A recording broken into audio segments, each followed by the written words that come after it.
tem negócio, não tem subterfúgio. Você não pode negar ao Senhor Jesus Cristo, porque negar a Cristo é ser negado por Ele. Aquele que me confessa, eu confessarei. Aquele que me negar, eu negarei. Tem texto, tem Bíblia Sagrada, para a gente fundamentar isso aqui. Então é a situação na qual você não tem escape, você vai necessariamente ter que declarar. E aí, na perspectiva na qual aquele que tentar cuidar da sua vida, preservar a sua vida, perdê-la-á. Mas aquele que perder a sua vida por amor a mim. Olha o objetivo. Então, as coisas têm que ser olhadas a partir dos seus objetivos. Do porquê, do para quê. Então, aquele que entrega a sua vida para proteger um relógio, para proteger um carro, para proteger um bem. Não, tudo isso é transitório, tudo isso é material, é passageiro. Você não deve lutar por essas coisas, você não deve brigar com Adão por causa dessas coisas. Mas aquele que perdeu a sua vida por amor a mim. Aí eu declaro isso aqui, correndo risco de vida, confesso que sou cristão. Por quê? Porque eu estou fazendo isso por amor a Cristo. Mesmo você negando a Cristo, pelo amor da sua vida, mesmo assim vai para o inferno. Aí o que acontece? Se você, numa situação dessa, a sua vida, numa situação dessa, você está correndo um grande risco. É que nem os cristãos,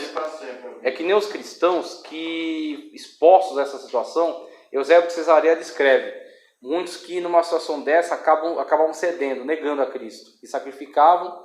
E Eusébio fala que a situação da fé deles posterior a isso era terrível. Que muitos desses que negavam a Cristo ali e sacrificavam os ídolos e depois a viver a vida, eles ficavam tão arrependidos disso, não conseguiam paz de espírito nem consciência, que eles iam até os romanos instigar eles, né, dizer, não, eu sou cristão, eu menti ali, eu sou cristão, para serem martirizados. É uma situação de consciência. O que aconteceu com Judas, né? Jesus não aguentou, se for. Acabou, ele não aguentava mais conviver consigo mesmo, porque ele sabia que era um justo. Ele jogou lá as moedas, né, para matar-se um justo. Depois que o barco cantou, Pedro caiu em si, e você pensar num homem bruto como Pedro, se acabando em lágrimas, né, é porque é algo que feriu mesmo no profundo dos seus sentimentos, né. O episódio da fornalha, será que só tinha ali os 3 que eram servos de Deus? Porque só os 3, sim, só vocês tiveram aquela coragem. Só vocês tiveram de coragem. Até as últimas consequências, porque o que eu acho bonito da declaração deles é, olha, se Deus saiba, rei, que se Deus quiser pode nos livrar, mas mesmo que Deus não queira nos livrar, nós não nos prostraremos. Então eles vão até as últimas consequências, né, para servir e para não negar a Deus. É onde Deus intervém de forma miraculosa, né, de forma extraordinária. Mas eles estavam dispostos a morrer. Eles estavam dispostos só a ser livrados, né? E sim a morrer. Sim, exatamente. Aí a questão de Abraão, a questão de Raquel sobre não estar com os terafins de seu pai. Ele discute ali. A questão de Raquel, o que foi? Jacó. Só uma questão que na discussão se levantou uma questão sobre Jó e sobre os filhos de Jó, né? Sobre a morte dos filhos de Jó. E aí eu coloquei sobre a autoridade de Deus e que toda a vida pertence a Deus. Ele pode tirar qualquer vida, né? Uma vez que ele tem essa autoridade. E a questão dos filhos de Jó, por exemplo, veja, a vida é tão de Deus a vida, que quando você vê a devolução que Jó teve no final do livro, né? Quando você vê as coisas sendo restituídas, os bens Deus restitui em dobro. Os filhos não são em dobro. Os filhos simplesmente nascem outros filhos. Os bens são em dobro, os filhos não. Por quê? Porque quando Deus tira aqueles filhos de Jó, por meio daquela morte, Deus não ficou devendo nada para Jó. Porque os filhos a vida é dele. Então o que ele fez? Quando ele restituiu o mesmo número de filhos. Porque exatamente. Agora os bens de fato, Jó havia construído aquilo, era dele. Só que mesmo sendo de Jó, Deus podia tomar, porque todo o ouro e a prata me pertencem. Mas quando Deus tomou os bens de Jó para trazer aquela prova, restituiu em dobro.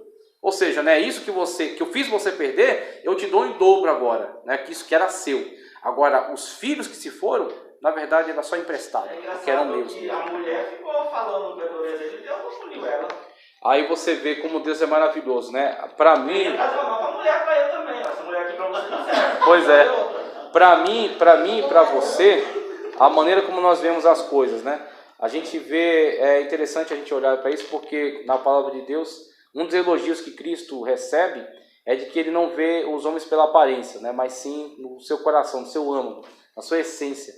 E para essa situação também, eu já vi tanta gente descer a linha na mulher, tanta gente, mas vai se colocar no lugar dela, né? Então a mulher, diferentemente do homem, ela tem um outro nível de relacionamento com os filhos, porque os filhos são uma parte dela, que cresceram nela, que foram alimentados, gerados por ela e alimentados por ela.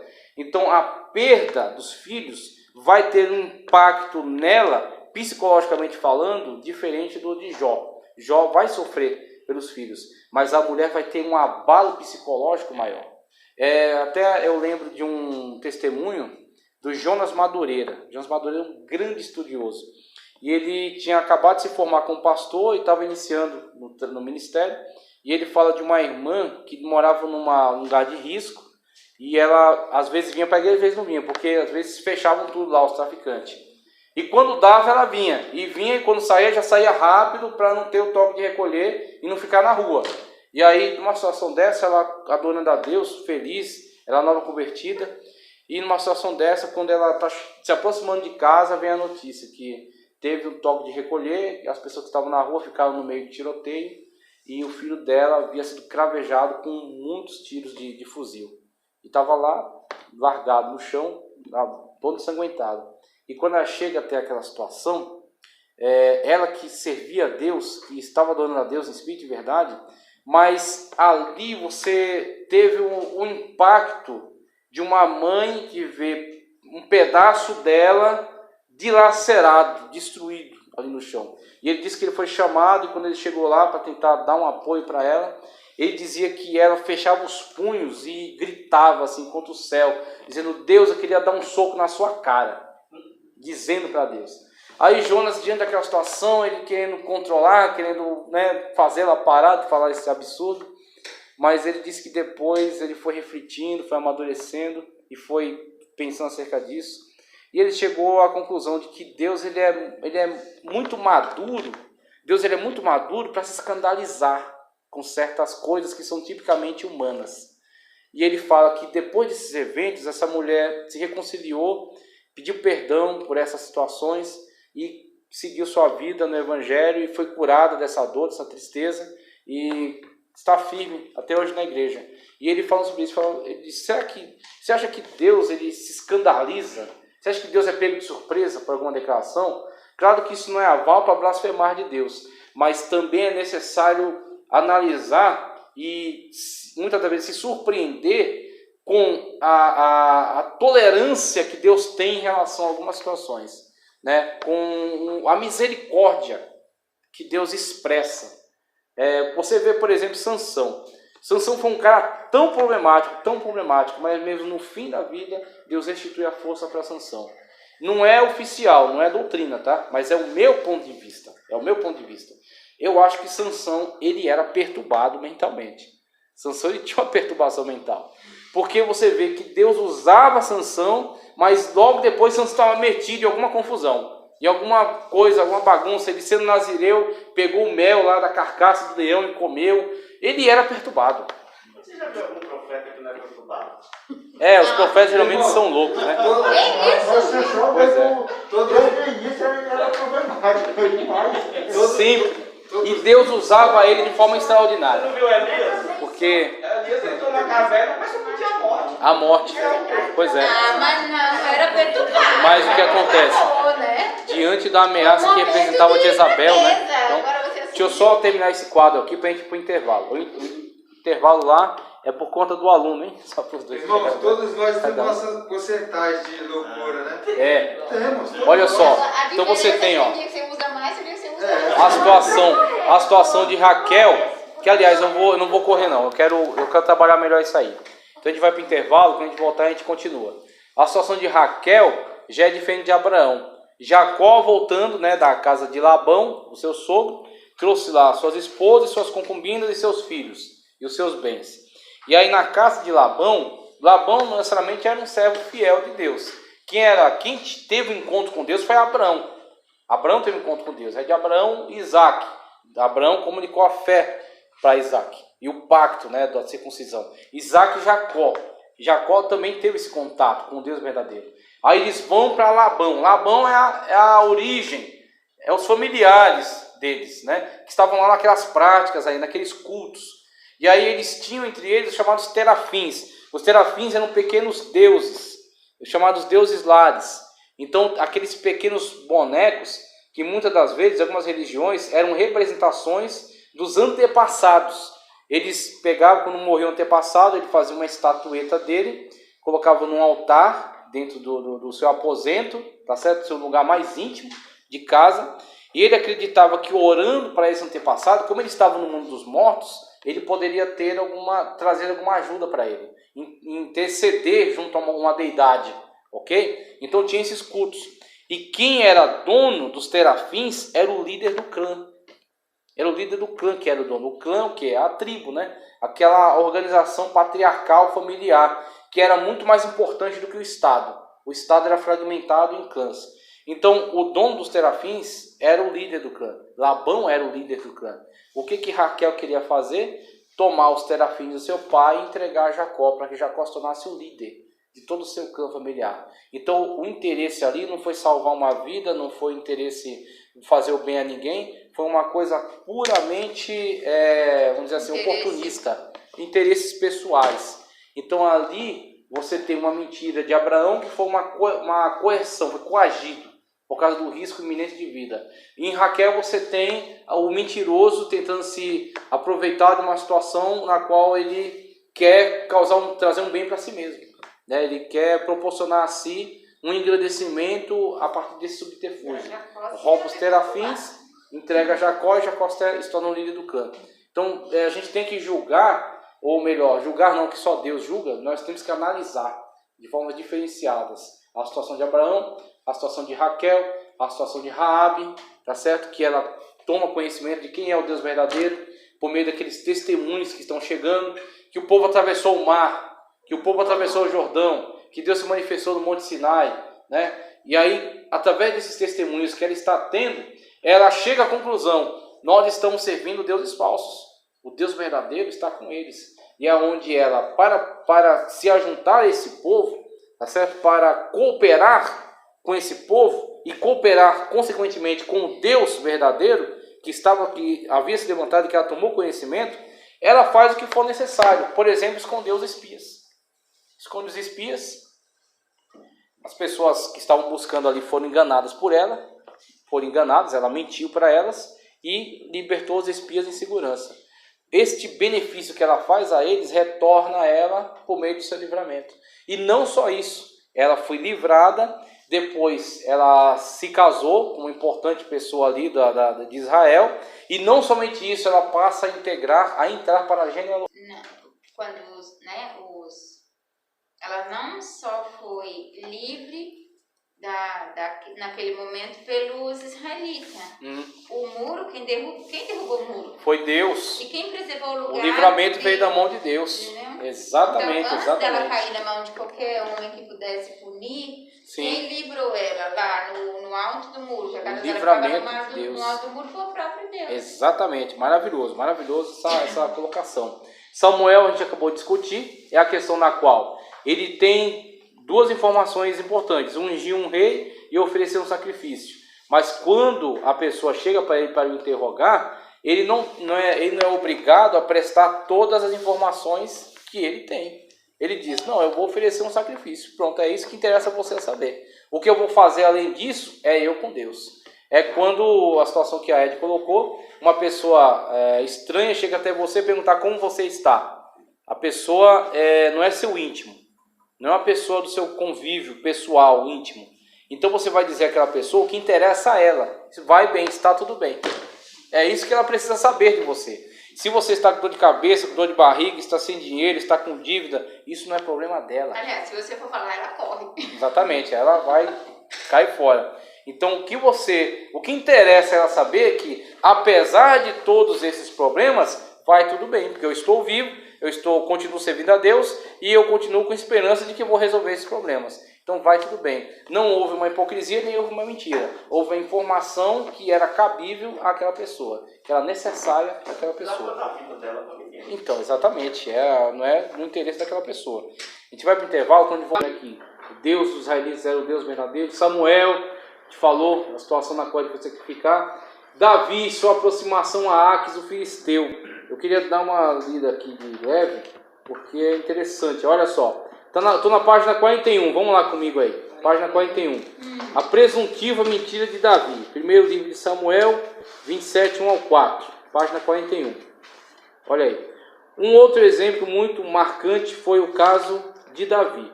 No seu relacionamento com o rei Aques, o filisteu. Perseguido por Saul e sentindo-se numa situação desesperadora, Davi se dirigiu com o seu exército, que já somava um número de 600 homens, ao rei filisteu Aques, onde passou a lhe prestar serviço na cidade de Gate. Encantado com a atitude de Davi, o rei Aques recebeu na condição de vassalo, lhe dando a cidade de Ziclag como propriedade feudal.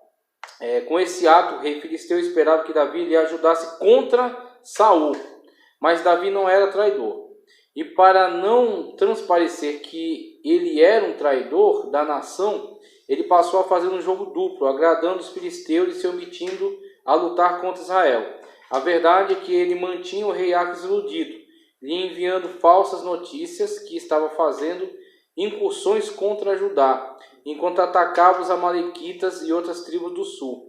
E para não haver testemunhas, ele não deixava escapar vivos nem homens e nem mulheres. Para agradar seus conterrâneos, ele lhes enviava os despojos que resultavam de seus constantes saques. E aí temos a situação, como a gente já mencionou atrás, uma situação de campo de guerra, uma situação de exceção. Davi era um homem de guerra. Então, no desempenhar das suas funções como líder, tá certo, daquele grupo, ele precisava tomar algumas decisões para a proteção dos seus homens, ele precisava tomar algumas decisões para a proteção do seu povo. Então, são situações nas quais você estará obrigado, por um pacto de fidelidade, a beneficiar o seu povo de alguma maneira. Como soldado que vai para a guerra, e ele necessariamente terá que usar de engano, às vezes, para disfarçar uma iniciativa sua. Os Estados Unidos usou isso na Normandia. Quando desembarcou, ele tinha 2 portos para desembarcar, tá ok? E para enganar os nazistas, o que eles fizeram? Eles mandaram um monte de navios com tanques tanques infláveis, acho que foi isso, alguns tanques infláveis, um armamento que já tinha lá ruim, desativado, como se eles fossem fazer um ataque lá. E aí os caras com atenção lá naquele porto, e eles desembarcando em outro lugar e já invadindo a terra para tentar firmar a posição ali. Então são situações de guerra. São situações em que o inimigo ele está fazendo de tudo para a sua destruição. E você vai tentar, por meio de subterfúgios, se proteger e atacar para tentar prevalecer. E Davi está fazendo isso. Davi está criando uma situação na qual o rei acredita naquilo que ele quer acreditar. Ele acredita que Davi é o seu aliado. Davi ele deu a entender que era, né, o seu aliado. Só que Davi, ele não tinha quebrado o seu pacto com o povo de Deus. Não tinha quebrado o seu pacto com seus compatriotas. Assim, ele dá a entender a Aques que ele está do seu lado. Mas, na verdade, ele está se aproveitando da situação para combater os amalequitas, que são outros inimigos de Israel. Combatendo os amalequitas, ele manda os despojos destes para Israel, fortalecendo a sua aliança com eles e dando a entender a Aques que ele está trabalhando. O homem só vive na batalha, só vive nos campos de guerra, batalhando, guerreando e sempre em ação. Pensando, ele está acabando com o próprio povo, mas na verdade causando essa confusão. Eu vou colocar uma situação aqui como exemplo, somente para a gente pensar. Lugares difíceis hoje de fazer missão. Você tem países árabes, onde você tem a Sharia, tá certo? Que é a lei islâmica baseada na religião, baseada no Alcorão. Então você tem situações de países árabes em que você tem um código civil, ou uma constituição civil, secular, tá? Junto com uma Sharia. Você tem, por exemplo, Turquia. Turquia tem uma constituição, ok? Líbano, ok? Mas tem países em que quem reina é a Sharia. Você tem lá Afeganistão, Paquistão, Arábia Saudita, Irã. É uma lei religiosa, uma lei de cunho religioso. Então eles vão sempre impedir a qualquer custo o proselitismo. O proselitismo, que é você incentivar pessoas a sair daquela religião e passar para esta. Eles vão bloquear de todas as maneiras o proselitismo. Aí entra a situação dos missionários. Como é que você vai fazer missão num lugar desse? Como é que você vai fazer missão num país desse? Sendo que no aeroporto já vão te barrar. O que você está fazendo aqui? Eu vim aqui, sou missionário aqui, ó, carteira de CETAD, né? Vim pregar o evangelho aqui, ganhar todo mundo para Jesus, até o Ayatollah. Não, aqui não. Aqui você não vem, aqui você não entra, né? Aí você tentar entrar pelas fronteiras de terra lá, né? Por um jipe, um atravessador, uma coisa assim, os caras te pegam na estrada. Aí é pior ainda, porque você está ali totalmente entregue na mão deles. Então, qual o subterfúgio que os caras criam? Por exemplo, aqui no Brasil, muitos estudiosos aí falam, às vezes, que lidam com missão, falam acerca disso. Hoje eu não sei mais como está tanto isso aí, mas o Brasil tem aquela coisa assim um tanto mais amistosa. E principalmente quando você vai pelo lado do futebol. Então uma coisa que o pessoal faz para tentar amansar um pouco em relação a isso. Pega um monte de camisa de jogador de futebol, coloca na mala, tá certo? Ou então faz educação física, se torna treinador de futebol. E aí ele vai entrar naquele país como? Missionário? Não, treinador de futebol. Aí camisa da seleção brasileira. O cara começou a embaçar, toma aqui a camisa do Ronaldinho, toma aqui a camisa do Ronaldo, toma aqui a camisa do Bebeto, por aí vai. Aí os caras já olham de outra maneira para você. Eles sabem que você é cristão, mas eles veem você como um treinador de futebol. Ou então você vai por outro lado, que inclusive demanda mais trabalho, mas é o mais sólido. Você se forma como dentista, ou como cirurgião, ou uma outra categoria aí, né, profissional engenheiro, tá certo? Muita missão hoje não é feita por agência missionária. Principalmente a Arábia Saudita, onde você tem uma lei muito dura. Em Meca é proibido um cristão pisar em Meca. Se um cristão for pego em Meca, ele é morto sumariamente. O cara pega você e decepa a sua cabeça. Ok? É proibido um cristão pisar em Meca. Mas tem cristão lá. Infiltrado. Sim, mas escondido. A fala desse cristão. O que ele vai fazer? Ele vai entrar como engenheiro. Sim, mas tudo bem. Aí ele vai começar, ele está lá desenvolvendo seu trabalho, né? Aí numa hora de almoço, uma coisa que acontece muito lá, às vezes você não consegue falar com os cidadãos de lá, mas você tem outros estrangeiros que estão ali também. Aí você conversa com um coreano, você conversa com um paquistanês, você conversa com um indiano, aí às vezes você começa a formar um núcleo. E aí os caras começam a cultuar a Deus às vezes, ou numa casa, ou num refeitório, até se reúne ali para conversar. É o culto deles. E aí numa daquelas, às vezes uma pessoa local começa a se comover com aquilo, começa a se interessar. O que é isso aí? Exatamente. Aí se achega, uma igreja às vezes se forma numa situação dessa. Um médico, por exemplo, o cara chega para o tratamento.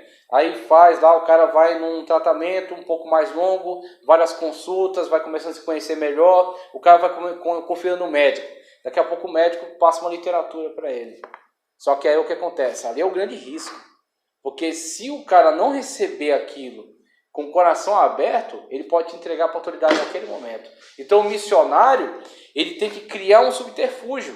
Como Davi criou um subterfúgio para ficar no território inimigo, trabalhando para o povo de Deus. Quando Davi se fez de louco para não ser morto? Se fez de louco, babou, fez o que for preciso. Pois é. Para quê? Para ele não ser uma figura ameaçadora para aqueles inimigos ali. Eles olharam e falaram, o cara tá xarope, o cara tá louco. E aí foi a situação na qual ele conseguiu o livramento. Então são situações que você cria para você se livrar do risco iminente. Então o missionário cria essas situações para poder entrar e dar acesso ao evangelho nesses lugares. A presuntiva mentira de Eliseu, quando Eliseu saiu para encontrar seus inimigos, disse a eles, este não é o caminho, nem esta é a cidade. Sigam-me e eu os levarei ao homem que vocês estão procurando. Como poderia um homem de Deus mentir para as tropas sírias? Aí tem duas questões. Uma, para começar, eles estavam ali em busca de Eliseu para o matar, foram mandados para isso. Então, alguns entram pelo caminho. Eliseu estava defendendo sua vida, estava defendendo sua integridade física, né? Então, ele estava ali mentindo porque ele estava em situação de risco. Mas outra situação bem interessante que eu vi na discussão, que eu achei assim, uma argumentação muito boa, é que Eliseu não faltou com a verdade, porque na situação em que ele se encontra, então houve aquela ação maravilhosa de Deus cegando, né, aquelas tropas, né? Eles estavam desnorteados ali. A situação na qual Eliseu se encontra com eles, as declarações dele estão corretas, porque ele não estava mais na cidade, ele foi até o encontro dos caras, ele foi até o caminho. Então, ele não estava mais na cidade dele. Então, quando ele fala, este não é o caminho, eu vou levar até o homem que vocês querem achar, ele está falando corretamente, porque ele saiu da cidade, foi até o caminho encontrar eles, houve a situação na qual eles foram cegados, aí ele vai conduzir os caras para dentro ali, né, da cidade e vai ordenar ao rei que não os mate, né, que alimente eles e despache. Então você tem a situação na qual Eliseu, quando alguma pessoa levanta essa questão tentando atribuir mentira a ele, na verdade é uma falta de observação, é uma falta de atenção. A situação, a circunstância que está sendo descrita ali. Ele foi até o encontro dos caras, então ele saiu da cidade, os caras estão no caminho, indo para lá para pegar ele. Ele sai da cidade e vai até eles. Aí eles são cegados e Eliseu fala, eu vou levar até o homem que vocês querem. Levou para dentro da cidade e quando eles recobraram a visão, está ali Eliseu, diante deles. Mas aí eles não vão ter mais oportunidade de matar. Eles estão ali cercados.